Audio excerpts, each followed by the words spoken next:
yesterday, we were basing those on the absentee ballot differences, and when they looked and did their reconciliation process on it, they discovered that they had accidentally uploaded those into their election day totals. Their totals will not change, but the vote type will change when they make that change today.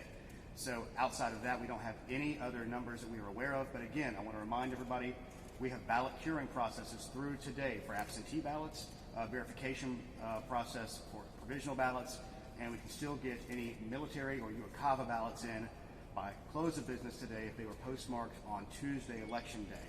So there are still an unknowable amount of ballots that will be available to be counted at some point. They are in the hands of the elections officials now, other than maybe the military and UOCAVA ones. And I can assure you that there are teams of 20-somethings around the state who are Republicans and Democrats finding those people with those absentee ballots to cure. And they're going through that process in county by county, in ones and twos. And just to preempt a question, I know it's going to come up, are we seeing any widespread fraud? Are we seeing anything that makes us question the outcome of the election? We're not seeing any widespread irregularities. We're not seeing anything widespread. We are investigating any credible accusation with any real evidence behind it. But let me tell you one thing. When you have a narrow margin, little small things can make a difference. So everything's going to have to be investigated to protect the integrity of the vote. Our office intends to do that. And like I said, if you get a wide margin, it doesn't matter as much. Narrow margin, it does. We are literally looking at a margin of less than, a large high school. So we understand that in this state, the county officials are aware of that, our investigators are aware of that. So it's an important thing to protect the integrity of this election from all sides. Without any questions you'll have. Dave, yes. with the margin we have and with the certainty of a recount, are we going to know who won the presidency in Georgia by the end of November?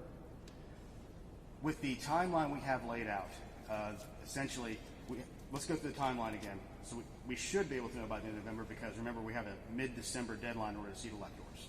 So the one thing that is always going to be an unknowable unknown is lawsuits that can affect what we have to do. We are a country and a nation of laws. So if a judge tells us to do something a certain way, we're going to have to do that, let the legal process work its way out.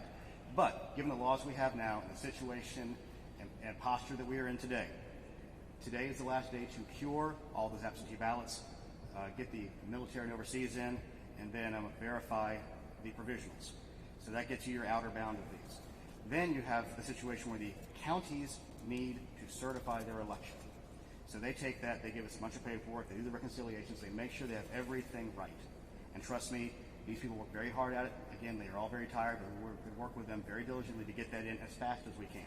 Because state certification can come only after we do our risk limiting audit. And that is going to be the first time the state's doing it. It was part of HB 316, Secretary Raffensperger's election reform law. So that happens. And then we're going to have the state certification. Now, the outward bound of that is November 20th. Our hope and intent, working with the counties, is to move that earlier. And at that point, whomever comes in second, whether it be President Trump or Vice President Biden, either one of them, who's ever in second place, can request that recount if it's within 0.5%. But you can't do a recount until after the audit and after the certification. With the most interpretations of the law right now, you cannot do it. A recount cannot be requested until the election is certified. And that would take about 5 days. We have no way of knowing right now. We've never done a statewide recount with a brand new system, so we are hoping that it would be a week, but we have no way of actually knowing that at this point. The president's campaign.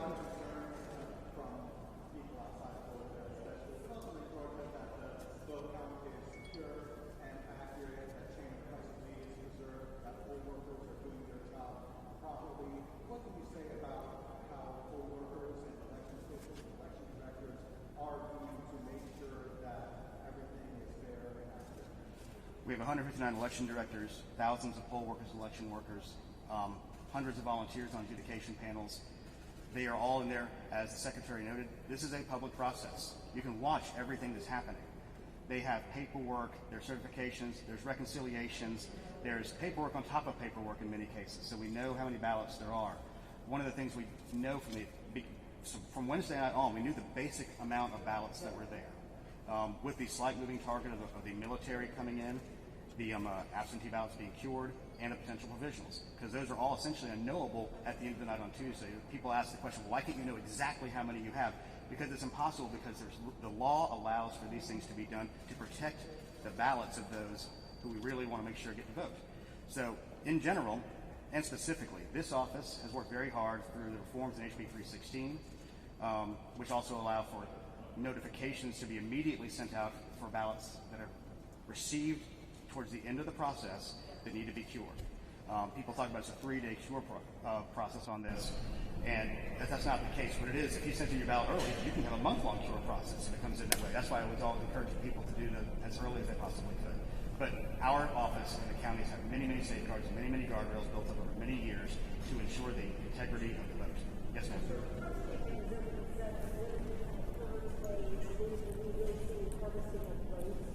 Can you talk a little bit more about the investigations that you guys do on current there and harvesting of votes?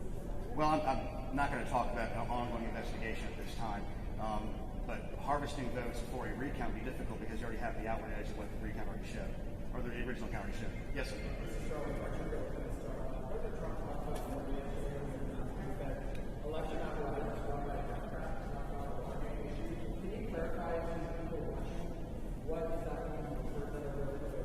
I'm not going to try to get into the president's actual mindset on that because there are Republicans who are involved, there are Democrats involved at different levels. It's sort of a shared service delivery model. There are Republican election directors, there are Democrat election directors. Obviously, Secretary Raffensperger is a Republican. I'm a Republican. I don't make any bones about it. Anybody who knows me, and suddenly had a lot of people look at my Twitter feed and my LinkedIn. It's pretty obvious. So, in general, we have people who have partisan beliefs, but the job of elections directors in this office is to count every legal vote, follow the law, and ensure that every legal vote is counted, and the will and intent of the voters is made. Do you think that the curing process and the absentee from military, is that going to be enough to make a difference? We have no way of knowing. Possibly could. The one thing people ask me is 8,900 potential military ballots coming in. They ask me how many. I said, I don't know. I'll tell you one thing. It will be more than zero. It will be less than 8,900. So, Gabriel, Yes. do you know if those ballots are coming in and used today, or is there uncertainty? As I said, we can't know because they're in the post office. It's like I said, it'll be more than zero and less than 8,900. Yes, sir. Gabriel, have there been any challenges by anyone watching the counts? Have there been any challenges to any of the votes? I'm not aware of any at this time. Yes.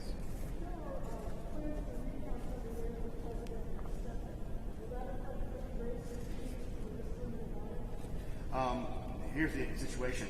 The risk limiting audit has to be done before there is a recount anyway, so no, that shouldn't really have an effect on that. And to clear up one thing, I want to make sure everybody understands. The law in Georgia is that the candidates must be within 0.5% of each other in order to have a recount. So I'm hearing speculation potentially about a recount in the United States Senate race involving Mr. Ossoff and Senator Perdue. That margin is so wide with the available ballots out right now, there's no way the two of them could probably get to the half a point each. Potentially they could, but it's very unlikely. So it would probably only be for president. Here we go.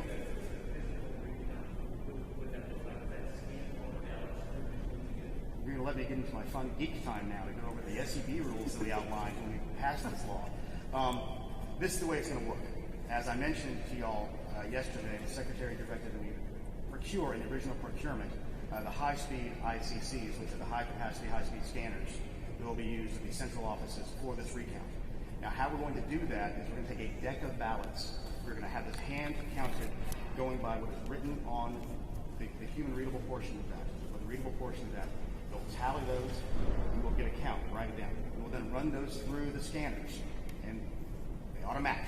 Once we validate that scanner is scanning properly, we will then be scanning every single ballot again on the central scanners. Like I said, we're making estimates of time. We don't know. Like I said, I'm hoping there's some time when our elections work to get some sleep, because it's going to be a high-stress thing. Again, more eyes in the world are upon them. But that's the essential outline of how it works. There's other details of how you handle it, but that's the basis.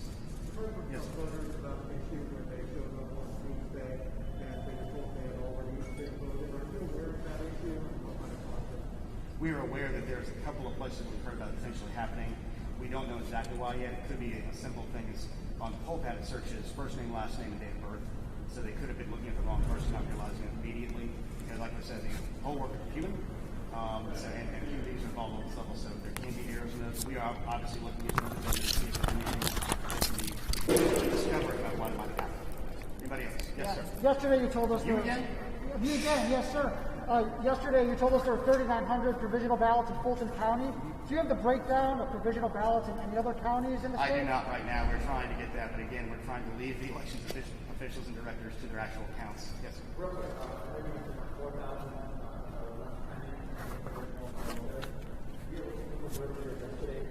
This could be done by the time. Give us some level of time on when we can do that for everyone by the Well, here's the reality. I think the ballots up here today will probably be done today, tonight. But remember, close of business means there's steps coming in and close of business. So we don't know the volume of those. We don't know where they're going to be. Somebody could have left, they could be exhausted and have to get the mail, after that. So there's no way of knowing exactly. I anticipate we should get closer to final on Saturday. People going through with their damaged ballots, make sure they get copied, reconciled properly, copied, duplicated properly, and scanned. So it'll be probably this weekend. And normally, it wouldn't matter if the difference wasn't 1,000 votes. Yes, sir. Has the president or vice president contacted your office, and what was that conversation? No, so no conversation. You mentioned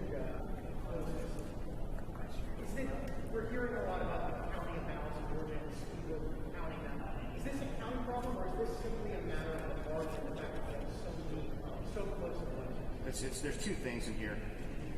I know many people seem to forget we were still in the middle of a pandemic during a lot of this. So Georgia historically has about 5% absentees. This time it's like close to a third. And that's about 1.25 million ballots we're having to count. So they've never had to handle the volume of paper before. And they're having to handle the volume of paper and the handling and all of the ballot custody rules around those things. There's extra things we never had to deal with before. I think we're going to make T-shirts that says I survived the 2020 election. We have a pandemic, merging elections, hurricane, and then recounts. So that's what we're planning. It's mainly a question of volume.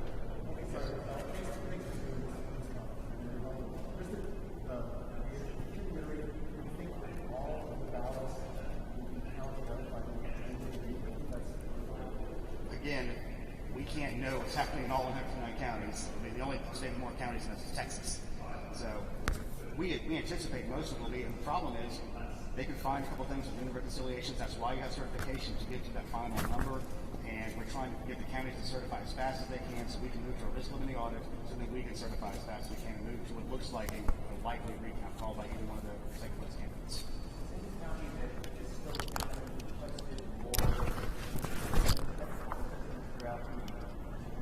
There was in Chatham County they wanted to have one more adjudication server, and that was supplied. Yes.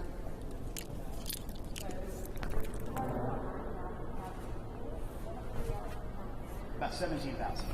About 17,000 already, and those 17,000 are already included in the counts we have. Yes, sir. Yes, sir. Do you mind, just one more time for clarity, you talked about 4,169 that are still out there. Can you go county by county one more time so we have a clear understanding? You just want to see me get the computer back out again? Yes. All right. Thank you. Give me a second.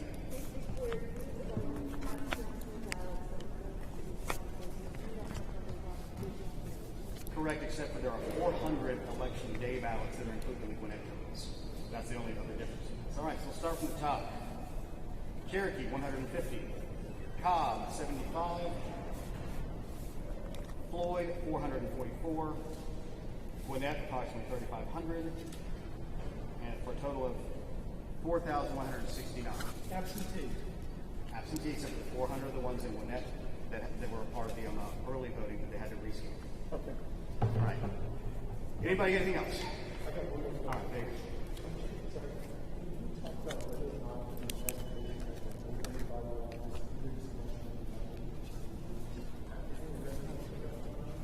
Not that I'm aware of. I mean, and I'm going to put some clarity to this because we have some more information about it. It wasn't a water main break. What it was during the off season and during the pandemic, they shut off the toilets.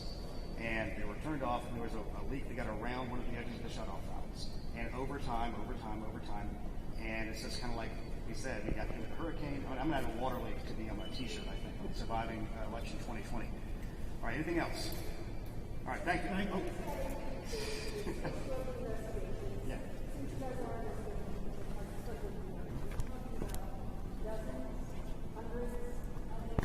I really couldn't say right now, because there's different levels of investigations. You do phone calls to make sure that your credibility, then you're like, yes, there's credibility, then there's real investigation. So I'm not going to parse through that. Obviously, we're getting stuff. And, if you look on Facebook and Twitter, obviously there's millions of problems all across the country. If somebody has a credible complaint and they have some kind of evidence or some kind of trail to an evidence, they can give our office a call, and if they're in another state, give your state office a call, because we want to make sure we protect the integrity of the ballot, because that's the way we're going to build faith back in the system that the outcome of the election is correct. Thanks a lot, y'all. Thank you.